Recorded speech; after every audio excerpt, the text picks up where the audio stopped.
Hello dear students, एक example given है जिसमें मैग्नेटिक फील्ड परपेंडिकुलर है इनवर्ड्स, रेजिस्टेंस R है और एक रॉड मूव कर रही है with A velocity v not and external force इस पे अप्लाई किया हुआ है F। और AB रॉड की AB लेंथ इज़ L।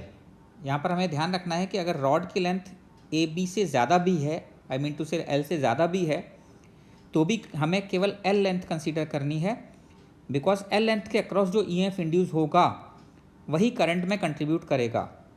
तो ऐसे क्वेश्चंस में जहाँ पर हमें करंट वगैरह कैलकुलेट करने हैं और रॉड की लेंथ ज़्यादा भी गिवन है, तो हमें ध्यान रखना है कि हमें केवल वो पोर्शन उतनी लेंथ कंसीडर करनी है जितनी लेंथ के अक्रॉस EMF इंड्यूस करंट में कंट्रीब्यूट करेगा। L से ज़्यादा वाली जो लेंथ होगी वो ओपन सर्किट में आ जाएगी और वो करंट में कोई कंट्रीब्यूट नहीं करेगी।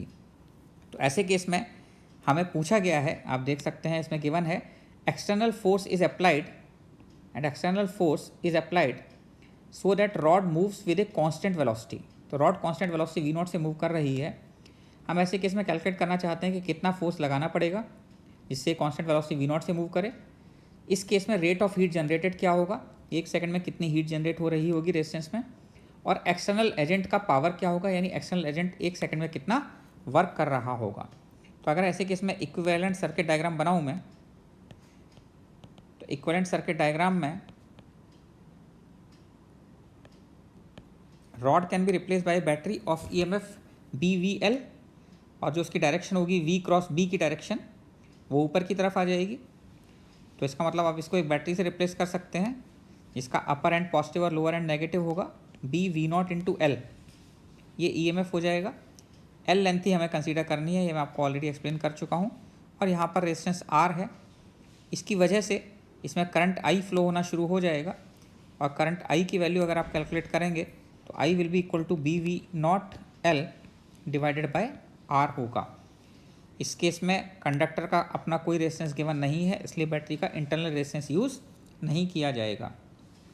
इसकी वजह से इस पर जो मैग्नेटिक फोर्स लगेगा FB that will be equal to IBL that will be equal to I की वैल्यू अगर BV naught L divided by R put कर दें इंटू B इंटू L, तो FB comes out to be B square L square by R into V not.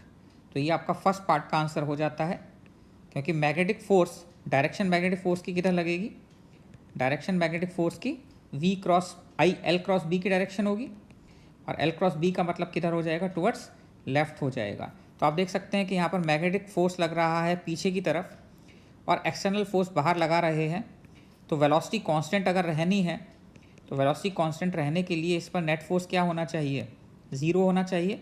और external force जो आपको लगाना पड़ेगा वो एक्सटर्नल फोर्स FB के बराबर ही लगाना पड़ेगा, that is B square L square V naught divided by R।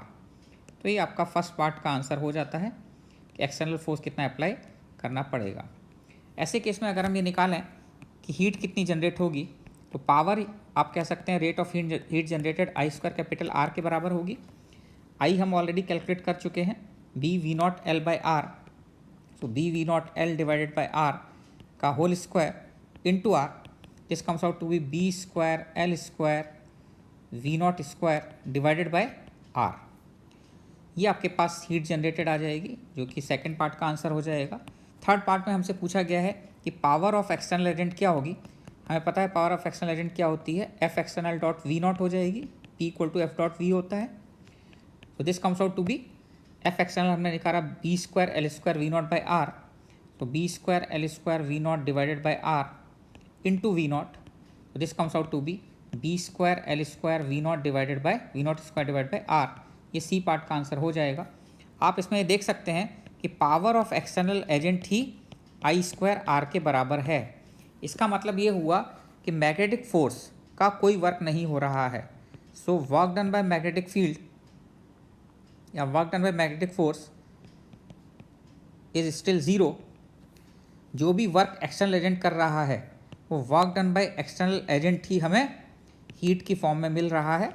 ऐसे केस में काइनेटिक एनर्जी कांस्टेंट है, इसलिए एक्सटर्नल एजेंट जो भी वर्क कर रहा है वो पूरा का पूरा हमें हीट की फॉर्म में मिल जा रहा है। तो this is conservation of energy. You can say कि एक्सटर्नल एजेंट का जो वर्क है वो हमें मैकेनिकल वर्क जो है एक्सटर्नल एजेंट का वो हमें हीट एनर्जी की फॉर्म में मिल रहा है। तो this is conversion of one kind of energy into the other kind. Mechanical energy is being converted into heat energy. Mechanical energy is converted into heat energy. तो आप लोग ये ध्यान रखें कि ऐसे केस में भी कभी कभी आपको ये लग सकता है कि हम लोग वर्क मैग्नेटिक फोर्स का कर रहे हैं और हमने पहले पढ़ा था कि मैग्नेटिक फोर्सेस तो कभी वर्क नहीं करती हैं। तो यहाँ पर भी वर्क हमेशा कौन करेगा? एक्सटर्नल एजेंट ही वर्क करेगा, और एक्सटर्नल एजेंट जो वर्क कर रहा होगा वही हमें किसी ना किसी फॉर्म में, एक फॉर्म से दूसरी फॉर्म में कन्वर्ट होकर मिल जाएगा। So all problems are basically based on conservation of energy. हर प्रॉब्लम में आपको करना क्या है? इक्विवेलेंट सर्किट डायग्राम बनाना है। इक्विवेलेंट सर्किट डायग्राम बना के करंट इलेक्ट्रिसिटी की प्रॉब्लम की तरह उसको सॉल्व कर लेना है। तो इस प्रॉब्लम में बेसिकली हम ये समझना चाहते थे कि एक्सटर्नल एजेंट का वर्क ही हमें मैकेनिकल एनर्जी जो हमने दी है, या एक्सटर्नल एजेंट जो वर्क कर रहा है वही हमें हीट की फॉर्म में मिलती है, कहीं और मैग्नेटिक फोर्सेस कोई वर्क नहीं